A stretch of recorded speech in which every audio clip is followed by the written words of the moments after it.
Hi hello friends, welcome back to my channel Janugowda vlogs in Kannada. ಬನ್ನಿ ಇವತ್ತು ಮಸಾಲೆ ವಡೆ ಹೇಗೆ ಮಾಡೋದು ಅಂತ ತೋರಿಸ್ತೀನಿ. ಯಾಕಂದರೆ ಇವಾಗ ಕಾರ್ತಿಕ್ ಮಾಸ, ನಾವು ನಾನ್ ವೆಜ್ ತಿನ್ನಲ್ಲ. ಅದಕ್ಕೋಸ್ಕರ ವೆಜ್ ಏನಾದರೂ ತಿನ್ನಬೇಕು ಅನಿಸ್ದಾಗ ಈ ರೀತಿ ಮಾಡ್ಕೊಳ್ಳಿ. ಮೊದಲಿಗೆ 1 ಕಪ್ ಕಡಲೆಬೇಳೆ ತೊಗೊಂಡು ಚೆನ್ನಾಗಿ ತೊಳೆದು ಇದನ್ನು 1-2 ಅವರ್ ನೀರು ಹಾಕಿ ನೆನೆಸಿಟ್ಟು, ನೆಂದಿರೋ ಕಾಳನ್ನ ಫಿಲ್ಟ್ರ್ ಮಾಡಿ ನೀರು ತೆಗೆದು ಎತ್ತಿಟ್ಕೊಳ್ಳಿ. ಬನ್ನಿ ಮಸಾಲ ಮಾಡೋದು ಹೇಗೆ ಅಂತ ನೋಡೋಣ. ಒಂದು ಜಾರ್ ತೊಗೊಂಡು ಒಂದು 5-6 ಹಸಿಮೆಣ್ಸಿನ್ಕಾಯಿ, ಒಂದು ಸ್ವಲ್ಪ ಹಸಿ ಶುಂಠಿ, ಒಂದು 7-8 ಎಸಳು ಬೆಳ್ಳುಳ್ಳಿ, ಒಂದು ಅರ್ಧ ಬೌಲ್ ತೆಂಗಿನಕಾಯಿ, ಮತ್ತು ಒಂದು ಸ್ವಲ್ಪ ಜೀರಿಗೆ, ಒಂದು ಸ್ವಲ್ಪ ಕರಿಬೇವು, ಒಂದು ಸ್ವಲ್ಪ ಚಕ್ಕೆ ಹಾಕಿ ಚೆನ್ನಾಗಿ ತರಿಯಾಗಿ ರುಬ್ಕೊಳ್ಳಿ.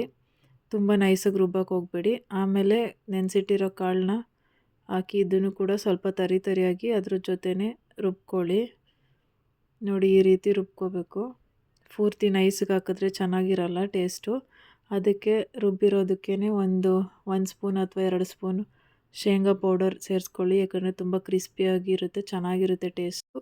ಆಮೇಲೆ ಹಚ್ಚಿಟ್ಟಿರೋಂಥ ಒಂದು ಈರುಳ್ಳಿ, ಒಂದು ಸ್ವಲ್ಪ ಕೊತ್ತಂಬರಿ, ಒಂದು ಸ್ವಲ್ಪ ಪುದೀನ, ಆಮೇಲೆ ರುಚಿಗೆ ತಕ್ಕಷ್ಟು ಉಪ್ಪು ಸೇರಿಸ್ಕೊಂಡು ಚೆನ್ನಾಗಿ ಮಿಕ್ಸ್ ಮಾಡ್ಕೊಳ್ಳಿ. ಇನ್ನೂ ಯಾರೆಲ್ಲ ನನ್ನ ಚಾನಲ್ನ ಸಬ್ಸ್ಕ್ರೈಬ್ ಮಾಡ್ಕೊಂಡಿಲ್ಲ, ಸಬ್ಸ್ಕ್ರೈಬ್ ಮಾಡ್ಕೊಂಡು ಪೂರ್ತಿ ವಿಡಿಯೋ ನೋಡಿ. ಇಷ್ಟ ಆದರೆ ಕಮೆಂಟ್ ಮಾಡಿ. ಚೆನ್ನಾಗಿ ಮಿಕ್ಸ್ ಮಾಡಿ ಆಮೇಲೆ ಈ ರೀತಿ ಉಂಡೆ ಮಾಡಿ ಒಂದು ಪ್ಲೇಟ್ಗೆ ಎತ್ತಿಟ್ಕೊಳ್ಳಿ. ಎಣ್ಣೆ ಕಾಯಕ್ಕಿಟ್ಟು, ಎಣ್ಣೆ ಕಾದ್ಮೇಲೆ ನೋಡಿ ಈ ರೀತಿ ಹಸ್ತದಲ್ಲಿ ಈ ರೀತಿ ಪ್ರೆಸ್ ಮಾಡಿ ಹಾಕಿ ಬೆರಳಲ್ಲಿ ಹಾಕಿದ್ರೆ ಬೆರಳು ಅಚ್ಚು ಉಳ್ಕೊಳ್ಳುತ್ತೆ. ಈ ರೀತಿ ಮಾಡಿದ್ರೆ ನೀಟಾಗಿ ಬರುತ್ತೆ, ಯಾವ ಬೆರಳು ಮಾರ್ಕು ಇರಲ್ಲ, ಏನಿರಲ್ಲ. ರುಬ್ಬೋದಕ್ಕೆ ಅಥವಾ ಮಸಾಲೆ ರುಬ್ಬೋದಕ್ಕೆ ಯಾವುದಕ್ಕೂ ನೀರು ಸೇರಿಸ್ಕೊಳ್ಳೋಕೆ ಹೋಗಬೇಡಿ. ನೋಡಿ ಈ ರೀತಿ ಚೆನ್ನಾಗಿ ಬೆಂದಿದ್ದನ್ನು ಎತ್ತು ತುಂಬ ಕ್ರಿಸ್ಪಿಯಾಗಿ ತುಂಬ ಚೆನ್ನಾಗಿರುತ್ತೆ. ಬಿಸಿ ಬಿಸಿ ವಡೆ ರೆಡಿ ನೋಡಿ. ಇವಾಗ ಬನ್ನಿ ಅಕ್ಕಿ ಪಾಯಸ ಮಾಡೋದು ಹೆಂಗೆ ಅಂತ ನೋಡೋಣ. ಒಂದು ಅರ್ಧ ಕಪ್ನ ಒಂದು 1/2 ಅವರ್ ಮುಂಚೆ ಅಕ್ಕಿನ ನೆನೆಸ್ಕೊಳ್ಳಿ.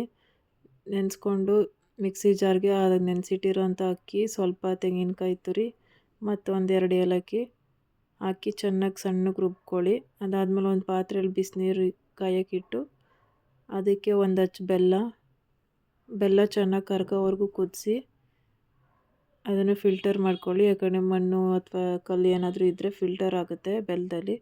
ಅದಾದಮೇಲೆ ಮತ್ತೆ ಅದೇ ಫಿಲ್ಟರ್ ಆಗಿರೋ ಬೆಲ್ಲದ ನೀರನ್ನ ತೊಗೊಂಡು ಚೆನ್ನಾಗಿ ಕುದ್ದಾದ್ಮೇಲೆ ರುಬ್ಬಿಟ್ಟಿರೋ ಪೇಸ್ಟ್ ಹಾಕಿ ಚೆನ್ನಾಗಿ ಮಿಕ್ಸ್ ಮಾಡಿ. ನಿಮಗೆ ಎಷ್ಟು ತೆಳ್ಳಗೆ ಬೇಕಂದರೆ ನೀರು ಜಾಸ್ತಿ ಸೇರಿಸ್ಕೊಳ್ಳಿ, ಇಲ್ಲಾಂದರೆ ಬೇಯ್ತಾ ಅದೇ ಗಟ್ಟಿ ಆಗುತ್ತೆ. ಯಾಕಂದರೆ ನಾವು ವಡೆ ಜೊತೆ ಪಾಯಸ ಮಾಡ್ತಾ ಇರೋದ್ರಿಂದ ನಾವು ಗಟ್ಟಿಯಾಗೆ ಮಾಡ್ಕೊತೀವಿ. ನೋಡಿ ಈ ರೀತಿ ಚೆನ್ನಾಗಿ ಮಿಕ್ಸ್ ಮಾಡ್ಕೊಳ್ಳಿ. ಆದಷ್ಟು ಬೇಗ ಆಗುತ್ತೆ ಇದು ಪಾಯಸ. ಒಂದು 3 or 5 ಮಿನಿಟ್ಸಲ್ಲಿ ಆಗಿಬಿಡುತ್ತೆ. ನೋಡಿ ಈ ರೀತಿ ಗಟ್ಟಿ ಆದಮೇಲೆ ಸ್ಟವ್ ಆಫ್ ಮಾಡ್ಕೊಳ್ಳಿ. ನೋಡಿ, ವಡೆ ಜೊತೆ ಪಾಯಸ ಸೂಪರ್ ಕಾಂಬಿನೇಷನ್ ಆಗಿರುತ್ತೆ, ಚೆನ್ನಾಗಿರುತ್ತೆ. ಟ್ರೈ ಮಾಡಿ. ರೆಸಿಪಿ ಹೇಗೆ ಬಂತು ಅಂತ ಕಮೆಂಟ್ ಮಾಡಿ. ಯಾರೆಲ್ಲ ಇನ್ನೂ ನನ್ನ ಚಾನಲ್ ಸಬ್ಸ್ಕ್ರೈಬ್ ಮಾಡ್ಕೊಂಡಿಲ್ಲ, ಸಬ್ಸ್ಕ್ರೈಬ್ ಮಾಡಿಕೊಂಡು ಪೂರ್ತಿ ವಿಡಿಯೋ ನೋಡಿ. ನಿಮ್ಮ ಫ್ರೆಂಡ್ಸ್ ಫ್ಯಾಮಿಲಿಗೆ ಶೇರ್ ಮಾಡಿ. ಇನ್ನಷ್ಟು ರೆಸಿಪಿಗೆ ಕಮೆಂಟ್ ಮಾಡಿ.